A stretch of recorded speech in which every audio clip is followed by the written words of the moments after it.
नमस्कार मित्रों, नारायण ज्योतिष कार्यक्रम में आपका स्वागत है। आज हम बात करने वाले हैं अष्टकूट मिलान के विषय में।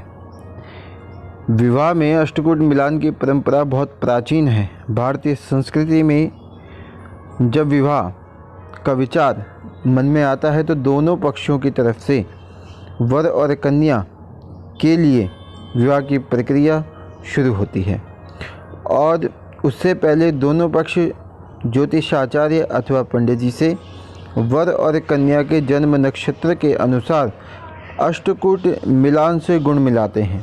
यह विवाह से जुड़ी एक प्राचीन भारतीय पद्धति है। यह केवल और केवल इसीलिए कि विवाह के बाद वर और कन्या की परस्पर अनुकूलता हो, विचारों में मतभेद ना हो और दोनों की आयु दीर्घ हो, धन संपत्ति और संतान का सुख उत्तम हो। इसी उद्देश्य से ऋषि मुनियों ने अपने ज्ञान और अनुसंधान के आधार पर वर और कन्या की जन्म राशि तथा जन्म नक्षत्र के अनुसार विवाह से पहले अष्टकूट मिलान और इसके महत्व को रेखांकित किया। इसी को ध्यान में रखते हुए प्राचीन ग्रंथ में यह भी कहा गया कि वर्णो वैश्यम तथा तारा योनिश्च गृहमैत्रकम गणमैत्रम भ्रकुटश्च नाड़िचेते गुणाधिका। अर्थात वर्ण, वशय, तारा, योनि, गृहमैत्री, गण, भकुट और नाड़ी, यह 8 तत्व बताए गए। इन्हीं 8 तत्वों को अष्टकूट कहा जाता है। इन सभी तत्वों के मिलान को अष्टकूट मिलान कहा जाता है। इसी क्रम के अनुसार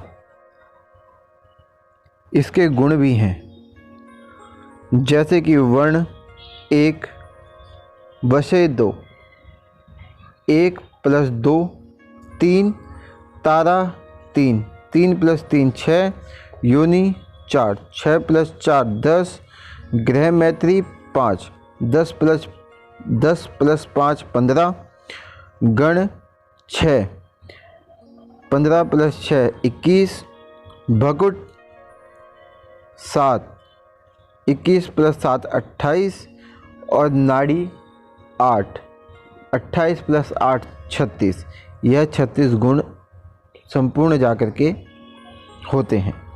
तो ज्योतिषाचार्यों के अनुसार अष्टकूट मिलान को वर और कन्या के चंद्र राशि के आधार पर तय किया जाता है और इसमें वर और वधू की कुंडली के परस्पर चंद्रमा की स्थिति का आकलन किया जाता है। इस प्रकार अष्टकूट मिलान किया जाता है।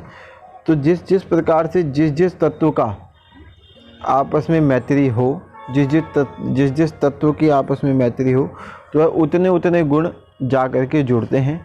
हम लोगों ने अक्सर सुना होगा कि भैया 36 में से 19 गुण मिलते हैं, 36 में से 28 गुण मिलते हैं, 36 में से 30 गुण मिलते हैं। तो यह गुण है क्या? यह तत्वों का मिलान है।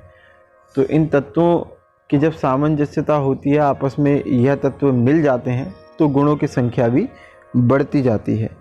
नाड़ी दोष के विषय में मैं कुछ कहना चाहूँगा कि नाड़ी दोषस्तु विप्राणाम वर्ण दोषस्य क्षत्रिय गण दोषस्य वैश्येषु योनि दोषस्तु पादजना। नाड़ी दोष का विचार विशेषकर ब्राह्मणों के लिए किया जाता है, वर्ण दोष का विचार विशेषकर क्षत्रियों के लिए किया जाता है, गण दोष का विचार विशेषकर वैश्यों के लिए किया जाता है और योनि दोष का विचार विशेषकर शूद्रों के लिए किया जाता है। इस प्रकार यह योनि विचार, गण विचार, नाड़ी विचार किस वर्ग के लिए आवश्यक है, यह आपने जाना। अब नाड़ी दोष ब्राह्मणों के लिए विशेषकर बताया गया है और नाड़ी दोष होने पर स्वास्थ्य संबंधित समस्याएं अक्सर देखने को आती हैं। आदि नाड़ी वरम हत्या, अर्थात आदि नाड़ी हो तो वर के लिए कष्टकारी हो जाता है, मध्य नाड़ी दोष हो तो कन्या के लिए कष्ट हो जाता है और अंत्य नाड़ी का दोष हो तो दोनों के लिए कष्टकारी यह दोष होता है। तो नाड़ी दोष में भी विवाह उपयुक्त नहीं बताया गया। गण दोष देव, मनुष्य और राक्षस, यह 3 प्रकार के गण बताए गए और इन तीनों में देव और राक्षस की मैत्री नहीं बताई गई तो यह विचारों का भी मतभेद देवता और राक्षसों में आपस में जो है विचारों में बहुत ज़्यादा मतभेद है। तो इसी प्रकार गणों का भी है ना, ऐसी योनियों का भी है। ब्राह्मण वर्ण, वैश्य वर्ण, क्षत्रिय वर्ण और शूद्र वर्ण, इनका भी आपस में जो है हिसाब देखना पड़ता है, और उस हिसाब से यह जब मैत्री होती है तो इसके गुण ऐड हो जाते हैं। तो इस प्रकार से यह सभी गुणों के बारे में मैंने आपको बताया। इसी क्रम में अब आगे एक और वीडियो जन्म कुंडली मिलान को लेकर के आपके बीच में प्रस्तुत होऊंगा। आज के लिए सिर्फ इतना ही, विदा लेता हूँ। चैनल को सब्सक्राइब जरूर करें, लाइक जरूर करें। धन्यवाद।